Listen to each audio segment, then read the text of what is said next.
Assalamualaikum warahmatullahi wabarakatuh. Salam sejahtera untuk kita semua.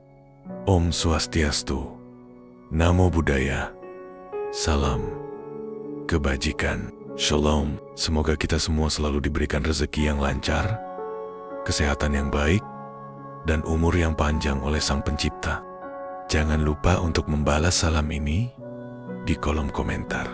Karena dengan saling membalas salam, artinya kita juga saling mendoakan agar kita semua diberi keberkahan, kesehatan, dan umur yang bermanfaat. Terima kasih apabila berkenan membalasnya, dan selamat menikmati kisah misteri yang akan segera dimulai. Pendakian ini berawal dari sebuah rencana sederhana. Pada awal bulan Agustus tahun 2019, 5 orang mahasiswa dari sebuah perguruan tinggi di Yogyakarta memutuskan untuk mendaki Gunung Sumbing. Gunung setinggi 3.376 meter di atas permukaan laut ini terletak di perbatasan Kabupaten Temanggung, Wonosobo, dan Magelang. Jalur yang mereka pilih adalah jalur Via Garung. Jalur yang dikenal cukup ramai dan memiliki pemandangan memukau, terutama menjelang puncak. Kelima mahasiswa tersebut adalah Fajar, Reza, Dito, Lintang, dan Ardi.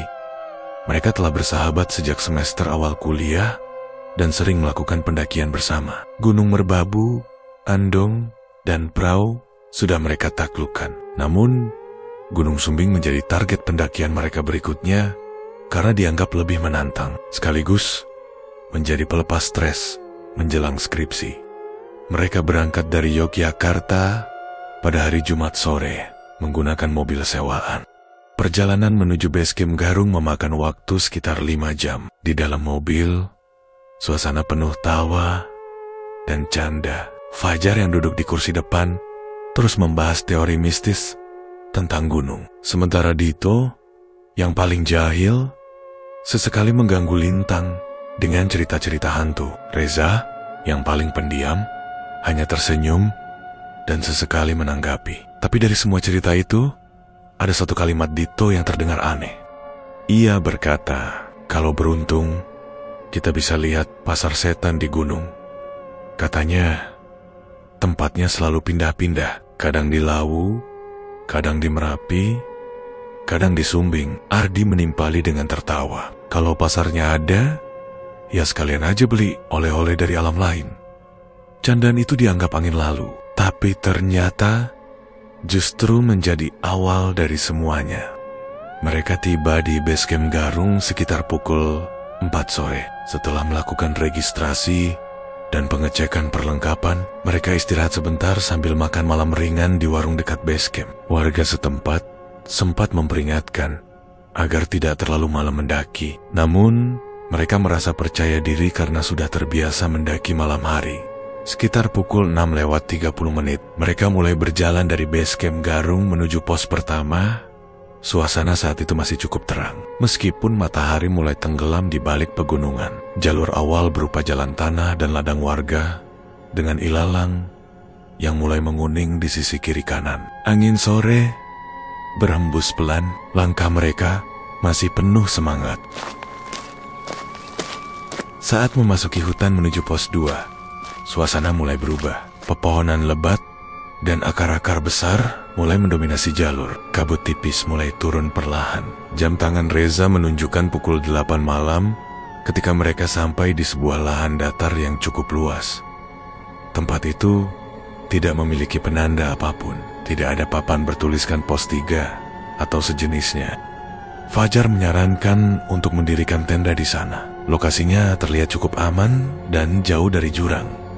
Mereka sepakat, tenda segera didirikan, kompor disiapkan, dan air direbus untuk membuat kopi dan mie instan. Namun, sejak mereka berhenti di lokasi itu, suasana terasa berbeda. Lintang, yang biasanya ceria, terlihat gelisah.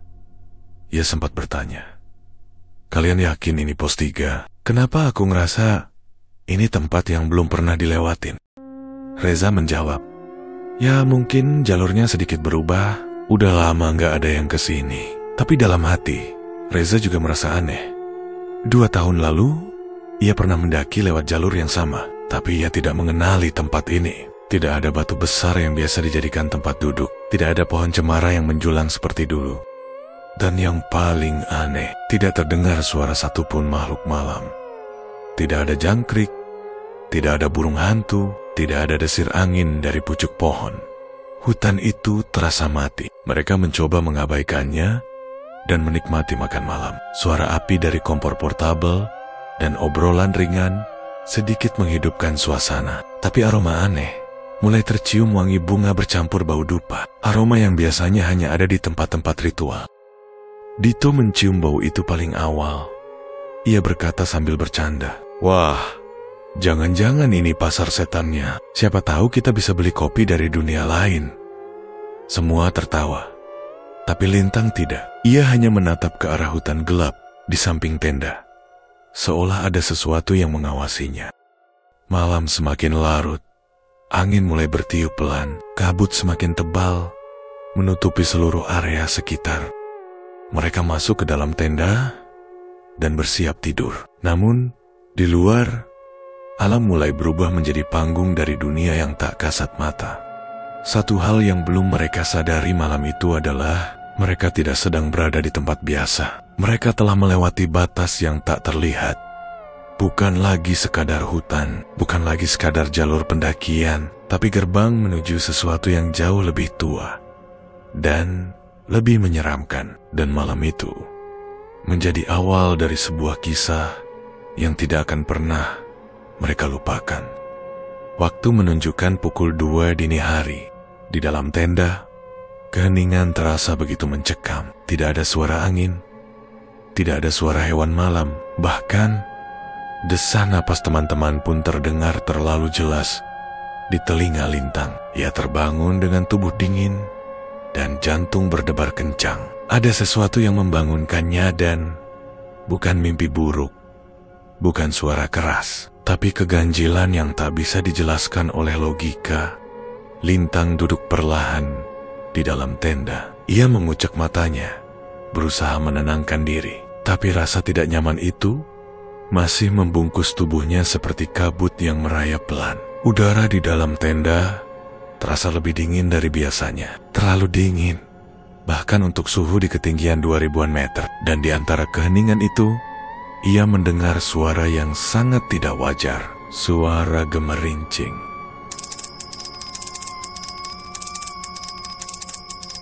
Seperti koin logam yang dijatuhkan ke tanah batu. Suara itu muncul berulang-ulang, disusul oleh derap langkah pelan. Bukan langkah satu orang, tapi puluhan,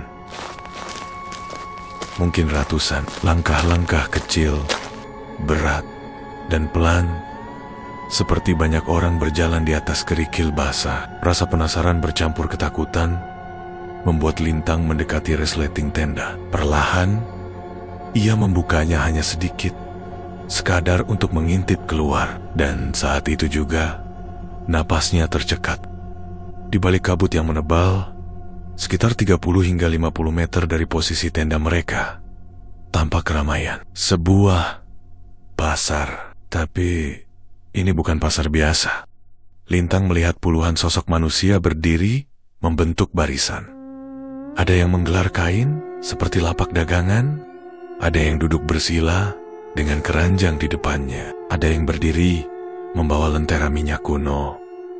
Tapi semua bergerak dalam diam. Tidak ada suara manusia, tidak ada percakapan. Hanya langkah kaki dan bunyi gemerincing yang terus terdengar, bersatu dengan suara angin yang sesekali berdesir. Tubuh Lintang gemetar. Ia tahu, itu bukan pasar sungguhan. Tidak mungkin ada pasar di ketinggian 2500 meter. Tidak mungkin ada orang berjualan jam segini di hutan yang bahkan tidak mereka kenali. Lintang segera membangunkan Reza dan Fajar. Reza membuka matanya perlahan dan berkata setengah sadar, "Apaan sih? Masih ngantuk nih?" Lintang menjawab dengan suara bergetar, "Reza, kamu harus lihat ini. Aku nggak tahu itu apa, tapi ada banyak orang di luar." Fajar ikut terbangun. Ketiganya merangkak ke arah pintu tenda. Dengan perlahan, mereka membuka resleting. Dan saat itu, mereka semua melihatnya.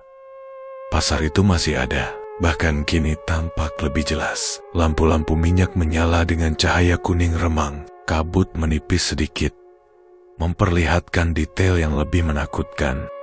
Mereka melihat seorang pria tua duduk di atas tikar, menjajakan botol-botol kecil berisi cairan hitam di sebelahnya. Perempuan tua mengenakan selendang merah, duduk diam, menatap tanah. Sementara seorang anak kecil tanpa alas kaki berjalan di antara para pedagang, membawa kantong berisi koin kuning. Tidak satu pun dari mereka bicara, tidak satu pun menoleh ke arah tenda.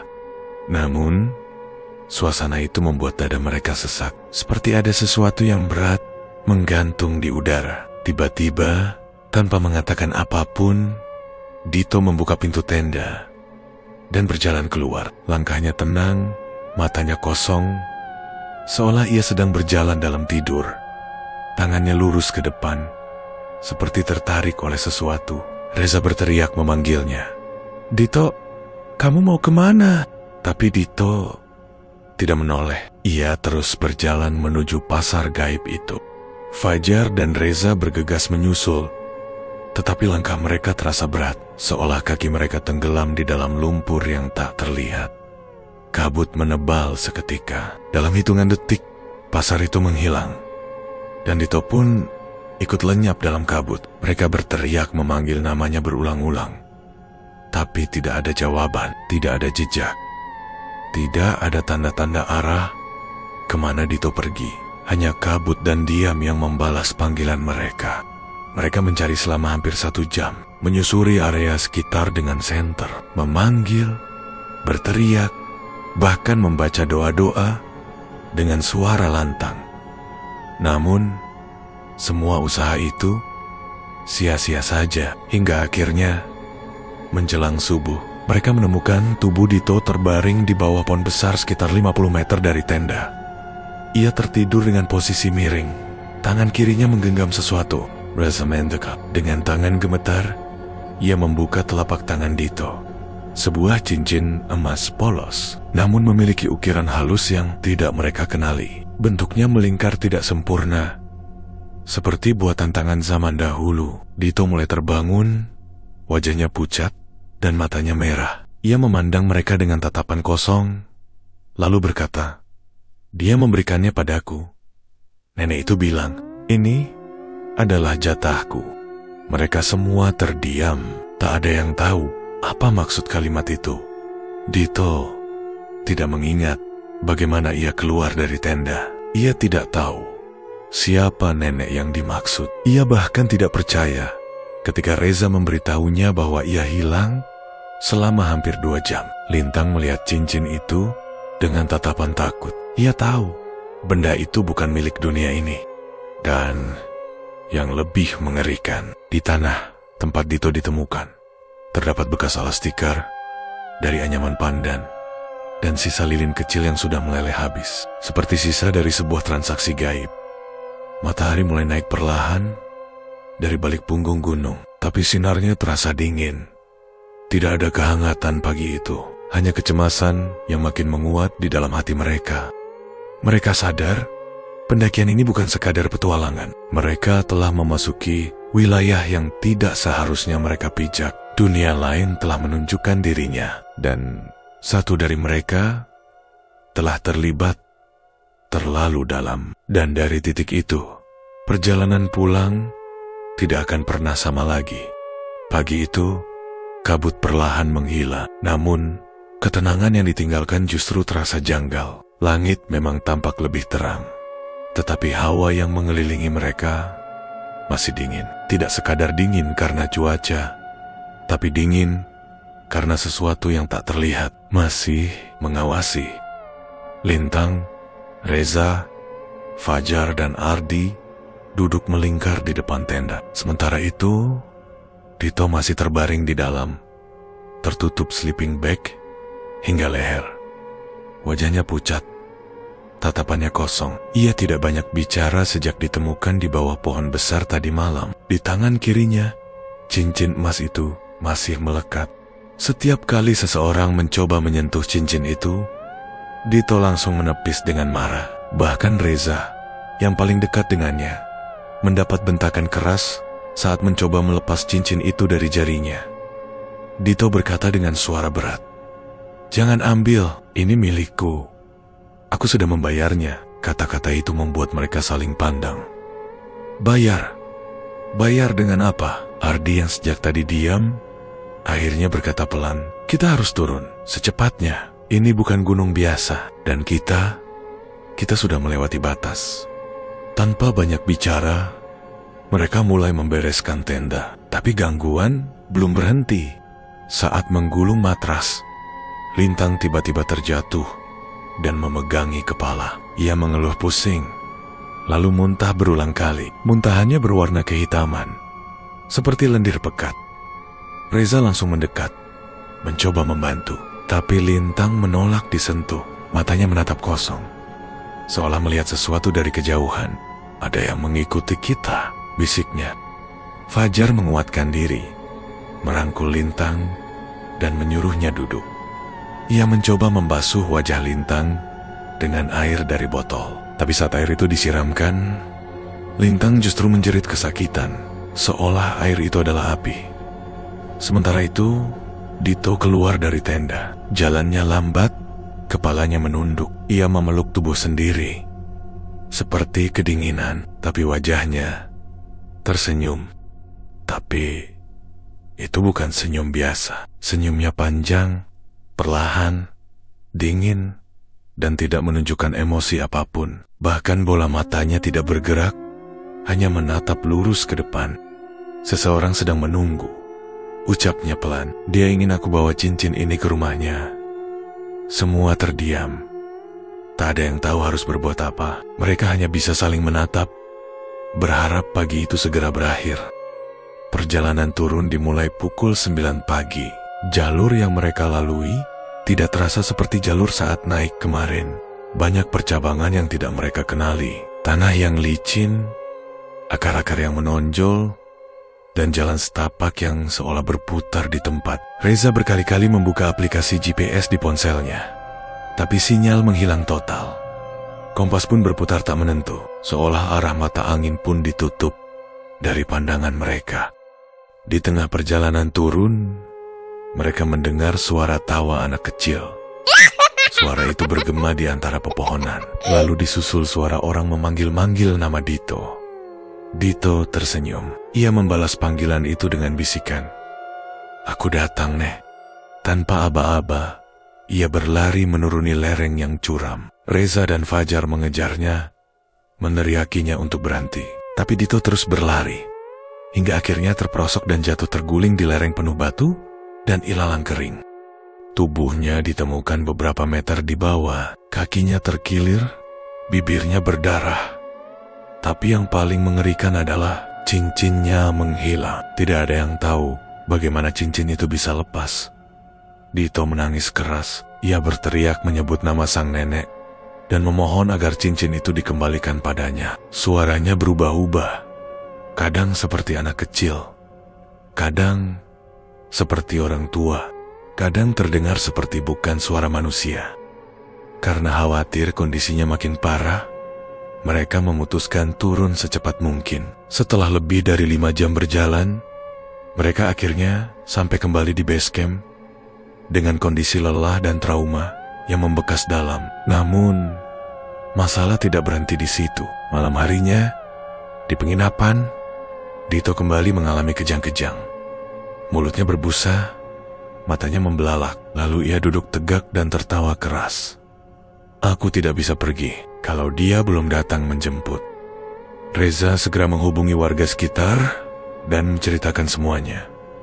Salah satu sesepuh desa diminta datang. Lelaki tua itu datang mengenakan surjan dan ikat kepala batik. Wajahnya langsung berubah tegang ketika Reza menceritakan tentang cincin emas dan pasar misterius di jalur pendakian. Dengan suara bergetar, sesepuh itu berkata, "Kalian sudah melewati gerbang yang tidak boleh dimasuki sembarangan. Pasar itu nyata, tapi tidak untuk kalian." Ia menjelaskan bahwa cincin emas itu adalah penanda kepemilikan. Benda itu biasanya diberikan pada manusia sebagai tanda bahwa mereka telah dipilih oleh sosok dari dunia lain. Tapi konsekuensinya sangat berat. Jika cincin itu dibawa turun, maka si penerima akan diburu, dikuntit, dan diambil, entah raganya, entah jiwanya. Untuk memutus ikatan itu, satu-satunya jalan adalah mengembalikan cincin tersebut ke tempat asalnya. Tapi karena cincin itu telah menghilang, sesepuh percaya bahwa cincin tersebut tidak hilang. Ia hanya disembunyikan dan kemungkinan besar telah melekat di alam gaib. Reza bertanya, "Lalu, apa yang harus kami lakukan?" Sesepuh itu menjawab, "Kalian harus kembali ke sana malam Jumat Kliwon. Kalian harus kembalikan apa yang sudah dibawa. Jika tidak, satu persatu dari kalian akan dibawa dalam mimpi." Lintang menolak mentah-mentah. Ardi langsung pergi meninggalkan ruangan. Tapi Reza dan Fajar merasa tidak punya pilihan. Mereka tidak ingin Dito menjadi korban berikutnya.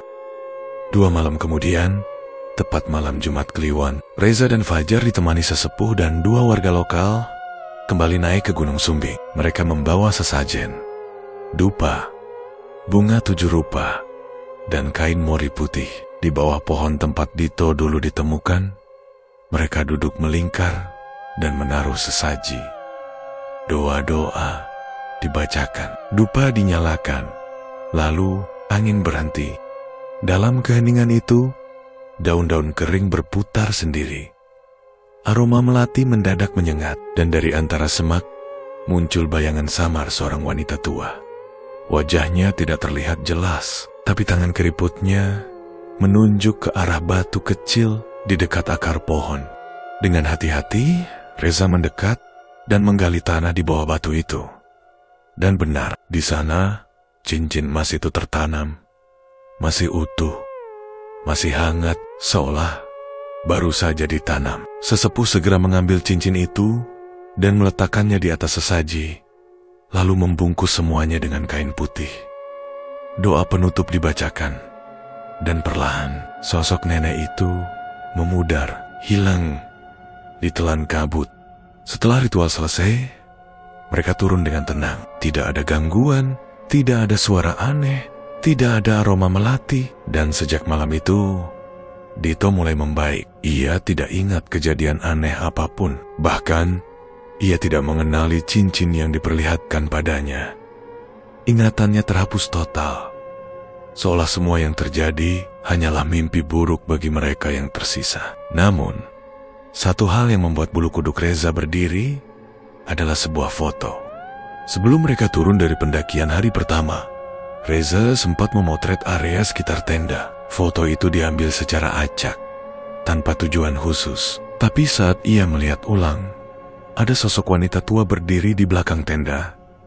Wajahnya tidak jelas, tapi sorot matanya menembus langsung ke kamera. Tangannya terulur ke depan, seolah meminta sesuatu, atau mungkin memberi sesuatu.